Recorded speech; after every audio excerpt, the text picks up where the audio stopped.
Habatus Renungan Harian Anak. Halo adik-adik semua, salam Habatus. Hidupku bagi Kristus. Kiranya kita semua tetap setia mengiring Tuhan, tetap rajin berdoa, baca Alkitab, dan senantiasa menyerahkan hidup kita ke dalam pimpinan Tuhan.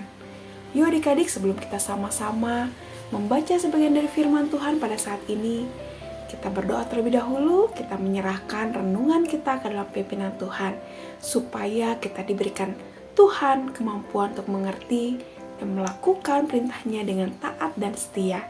Ya adik-adik, kita berdoa terlebih dahulu. Tuhan Allah Bapa kami yang bertahta dalam kerajaan surga, yang kami sembah di dalam nama Tuhan Yesus Kristus. Terima kasih Tuhan atas kesempatan ini. Kiranya lewat firman-Mu pada saat ini menjadikan kami semakin bertumbuh di dalam takut akan Engkau.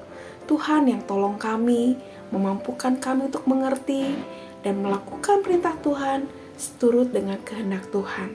Terima kasih ya Tuhan, hanya di dalam nama Tuhan Yesus Kristus kami mengucap syukur dan berdoa. Amin. Adik-adik, hari ini kita membaca dari kitab Matius pasal 13 ayat 1 sampai ayat ke-23. Kita akan baca dari ayat 1 sampai 9, lalu dilanjut dari ayat 19 sampai ayat ke-23.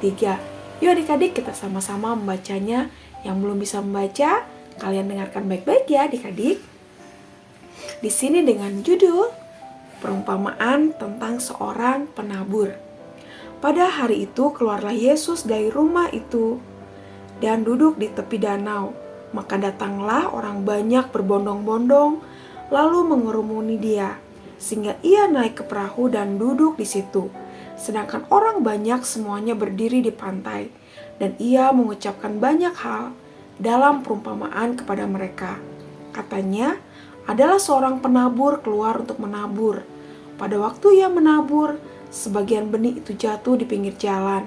Lalu datanglah burung dan memakannya sampai habis. Sebagian jatuh di tanah yang berbatu-batu, yang tidak banyak tanahnya. Lalu benih itu pun segera tumbuh karena tanahnya tipis, tetapi sesudah matahari terbit, layulah ia dan menjadi kering karena tidak berakar. Sebagian lagi jatuh di tengah semak duri, lalu makin besarlah semak itu dan menghimpitnya sampai mati. Dan sebagian jatuh di tanah yang baik, lalu berbuah, ada yang 100 kali lipat, ada yang 60 kali lipat, ada yang 30 kali lipat. Siapa bertelinga, hendaklah ia mendengar. Nah adik-adik, sebelum kita lanjut di ayat 19, di sini ada benih yang ditabur di 4 jenis tanah. Ada yang pinggir jalan, ada yang di tanah berbatu-batu, ada yang di semak duri, dan di tanah yang baik. Di sini ada 4 kategori jenis tanah. Di sini benih itu adalah penggambaran atau perumpamaan dari firman Tuhan. Bagaimana respon dari keempat jenis orang yang menerimanya. Nah, adik-adik, di sini kita akan lanjut ya di ayat ke-19 sampai 23. Kepada setiap orang yang mendengar firman tentang kerajaan sorga, tapi tidak mengertinya, datanglah si jahat dan merampas yang ditaburkan dalam hati orang itu. Itulah benih yang ditaburkan di pinggir jalan. Benih yang ditaburkan di tanah yang berbatu-batu ialah orang yang mendengar firman itu dan segera menerimanya dengan gembira. Tetapi ia tidak berakar dan tahan sebentar saja. Apabila datang penindasan atau penganiayaan, karena firman itu, orang itu pun segera murtad. Yang ditaburkan di tengah semak duri ialah orang yang mendengar firman itu, lalu kekhawatiran dunia ini dan tipu daya kekayaan menghimpit firman itu sehingga tidak berbuah. Yang ditaburkan di tanah yang baik ialah orang yang mendengar firman itu dan mengerti, dan karena itu ia berbuah. Ada yang 100 kali lipat, ada yang 60 kali lipat, ada yang 30 kali lipat. Nah, adik-adik, di sini dijelaskan oleh Tuhan bagaimana penggambaran dari perumpamaan yang tadi. Di sini ada 4 kategori hati orang yang menerima firman Tuhan atau benih tadi. Di sini digambarkan orang yang menerima dengan benih yang di pinggir jalan adalah orang-orang yang hanya mendengar saja tapi tidak mau melakukan, sehingga firman itu tidak berguna atau tidak berarti. Tetapi yang kedua adalah jenis orang yang menerima firman seperti tanah yang berbatu-batu.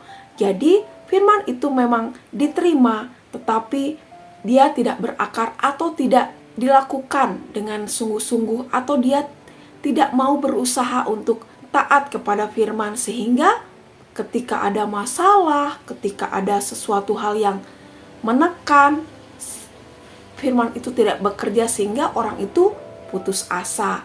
Atau yang ketiga adalah yang disemak duri, ketika ada penindasan, ketika ada hal-hal yang kekhawatiran, sehingga menimbulkan orang itu pun tidak percaya kepada firman itu, sehingga firman itu juga tidak bertumbuh. Tetapi tipe orang yang keempat atau tanah yang subur adalah orang yang menerima firman Tuhan dengan baik. Dia rajin, dia mau terus belajar, dia mau terus tekun untuk mempelajari firman itu dan mau taat dan melakukan firman Tuhan, sehingga firman Tuhan itu bertumbuh di dalam hatinya, sehingga ketika ada masalah, ketika ada hal-hal yang menekan hidupnya ataupun kesulitan yang melanda, dia tetap bisa bertahan karena firman itu tumbuh berakar di dalam hatinya. Nah, adik-adik, firman Tuhan pagi ini menggambarkan beberapa contoh orang ketika menerima firman Tuhan. Nah, sekarang pilihan ada di dalam diri adik-adik dan di dalam diri saya. Apakah kita mau seperti orang yang pertama yang di pinggir jalan itu, sehingga kita hanya mendengar saja tapi tidak melakukan, atau orang yang kedua yang keras hati ketika menerima firman Tuhan, kita tidak mau taat, atau yang ketiga kita mendengar firman Tuhan tetapi kesulitan yang melanda, kita lebih fokus kepada kesulitan daripada kita percaya kepada firman Tuhan. Atau yang keempat, kita merespon firman Tuhan, kita mau belajar firman Tuhan setiap hari, kita mau terus mendekat kepada Tuhan supaya kita dimampukan Tuhan dalam menjalani hidup kita. Apapun yang kita hadapi, tantangan, kesulitan, sakit penyakit, kita tetap percaya bahwa ada Tuhan yang kuat, ada Tuhan yang besar yang sanggup menolong kita. Nah, adik-adik, mari kita terus mau menjadi anak-anak Tuhan yang baik. Mari kita merespon firman Tuhan ketika kita beribadah, ketika kita sekolah minggu, ketika kita membaca firman Tuhan setiap hari. Mari kita terus doakan supaya firman itu bukan hanya kita dengar saja, tetapi kita melakukannya. Tentunya adik-adik tidak butuh waktu sebentar ya. Kita harus terus berproses, kita harus mau terus dibentuk, kita harus mau terus taat dan rajin membacanya dan mendekat kepada Tuhan supaya kita dimampukan Tuhan untuk mengerti dan melakukan perintah Tuhan dengan taat dan setia. Amin. Yuk kita berdoa. Terima kasih Tuhan untuk firman-Mu pada saat ini. Tuhan, kami mau memilih seperti orang yang keempat, yang mau menjaga hati kami menjadi tanah yang baik, yang mau terus dibentuk, yang mau terus mendekat kepada Tuhan, taat dan setia kepada perintah-perintah Tuhan.